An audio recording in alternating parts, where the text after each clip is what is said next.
Welcome to this explainer. Today we're diving into an incredibly fascinating anonymous expert report that completely breaks down the hidden mechanics of borderless business. Look, if you've ever wondered how elite operators are scaling globally and tapping into massive US liquidity without getting bogged down by geography, well, you're absolutely in the right place. We're going to deconstruct the exact infrastructure blueprint that separates a company's physical location from its true economic capability. It's like a giant puzzle, and we're putting the pieces together. So let's jump right in. Here's a quick look at our agenda for today.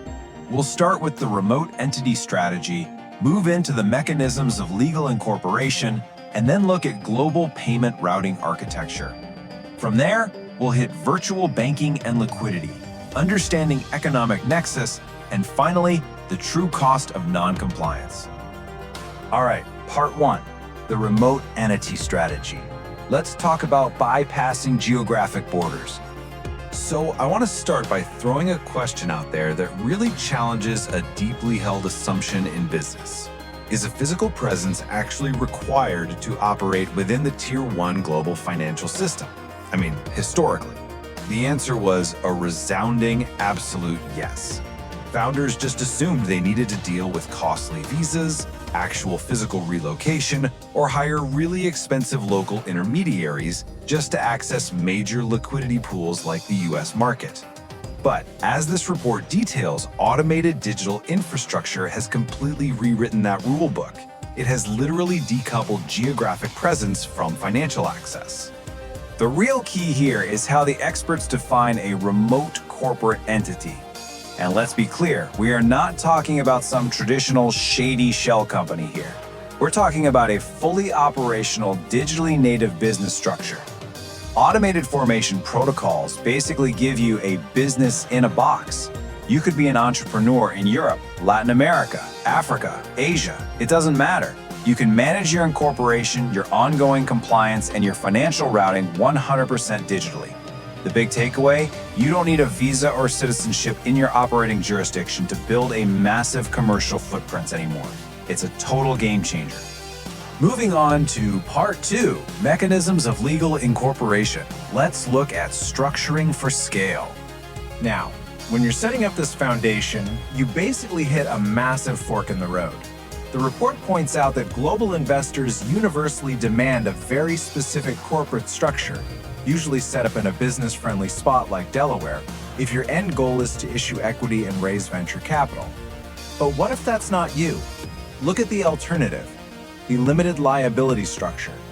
If you're running an e-commerce brand, an agency, maybe a SaaS business, you probably care way more about operational agility and just getting access to Tier 1 banking with simple compliance. The choice you make right here, it permanently dictates your operational future, so you have to get it right.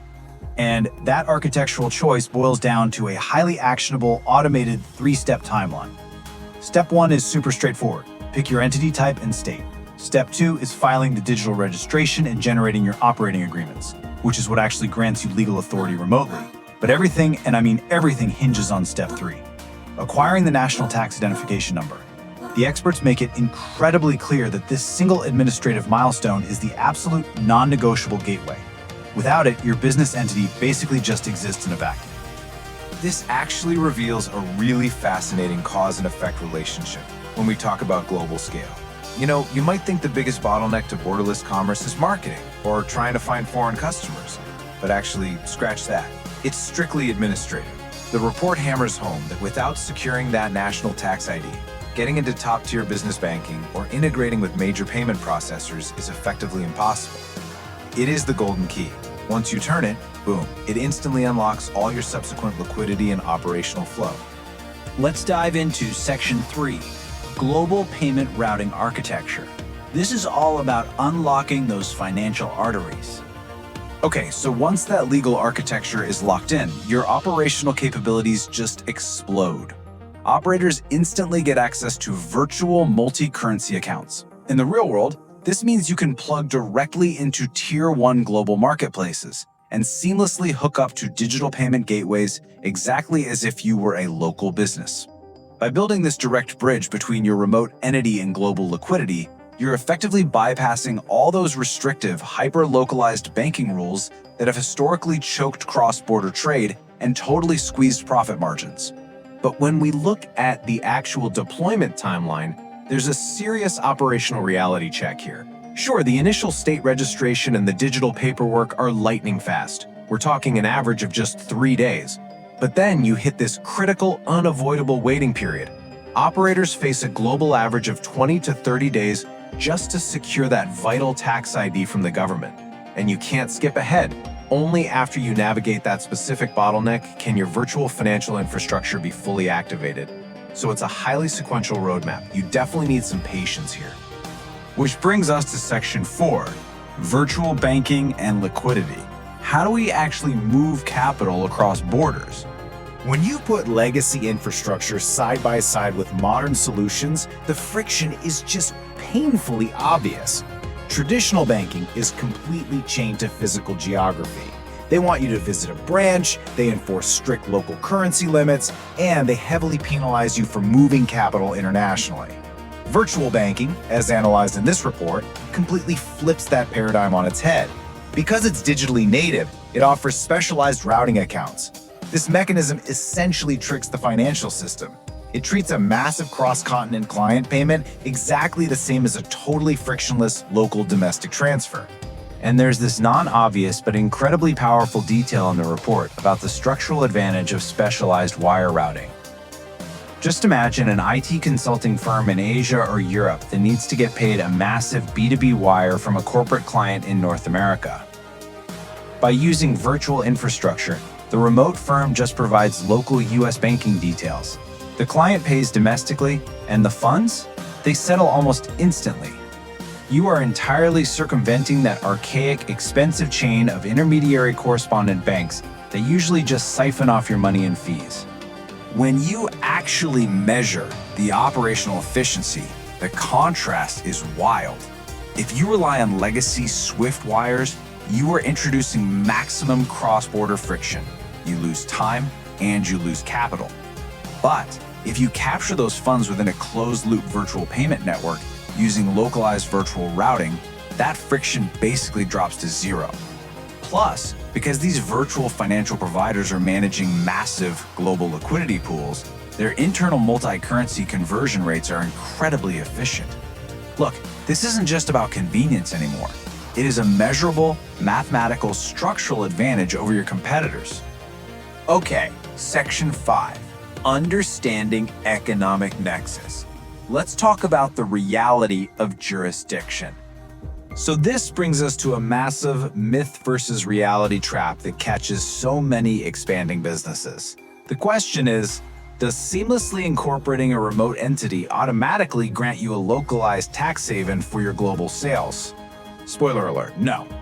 There is this highly dangerous, implicit assumption out there among founders that simply holding a remote US corporate shell magically shields them from local tax liabilities in the places where their customers are actually sitting. The harsh reality of this is dictated by one core regulatory concept: economic nexus. The expert analysis defines economic nexus as a mechanism where a jurisdiction legally claims tax rights based entirely on the physical location of the buyer. It completely disregards where the seller's business is legally anchored. Just let the weight of that sink in for a second. Your whole operation could be sitting on another continent, but the very moment a buyer in a regulated zone swipes their credit card, you have instantly generated a local compliance footprint right there in their jurisdiction. And the actions that trigger this nexus, they're often completely invisible to the naked eye. We aren't talking about building physical brick and mortar stores anymore. You can trigger a nexus simply by hitting specific digital transaction volumes, crossing a seemingly arbitrary revenue milestone, or just providing a software as a service subscription to local end users. The experts stress that these regulatory tripwires are so hyper-localized that two consumers living literally just a few miles apart might legally require completely different tax calculations for the exact same digital product. It's wild. The expert report basically distills this looming threat into one incredibly stark quote. Even if you don't have any presence, you are liable to actually collect and pay taxes. You are already creating a tax exposure for yourself. Guys, this is the absolute factual reality of borderless obligations. Trying to manually track all these moving targets on a spreadsheet, that is operational suicide. Deploying automated algorithmic compliance software isn't just a nice-to-have luxury anymore, it's a mandatory survival mechanism if you want to scale globally. Finally, Section 6, the cost of non-compliance. Let's look at asymmetric risk profiling. When we dig into the actual math of this risk, we uncover a brutal multiplier, 3 to 10 times. The experts explicitly state that the financial penalties for non-compliance in these complex systems exponentially outweigh the baseline cost of just setting up automated compliance software from day one. Operators who try to cut corners and save a few bucks by ignoring Nexus are playing a game with a wildly asymmetric risk profile. You are literally risking $10 in penalties just to save $1 in setup fees. It just doesn't make sense. And the cause and effect of this dynamic is completely binary. On the proactive side, paying baseline software and filing fees ensures zero interruption to those beautiful financial arteries we just engineered. But on the reactive side, ignoring economic nexus doesn't just invite those heavy financial multipliers. It triggers the absolute ultimate operational nightmare: complete account suspension. The very tier 1 banking infrastructure and virtual liquidity pools you work so hard to build can be frozen and paralyzed entirely without warning. So I want to leave you with a final provocative thought today. As digital borders vanish, is your infrastructure truly engineered to scale globally, or are you just accumulating unseen risk? Look, setting up a remote entity and unlocking global liquidity is an incredibly powerful strategy.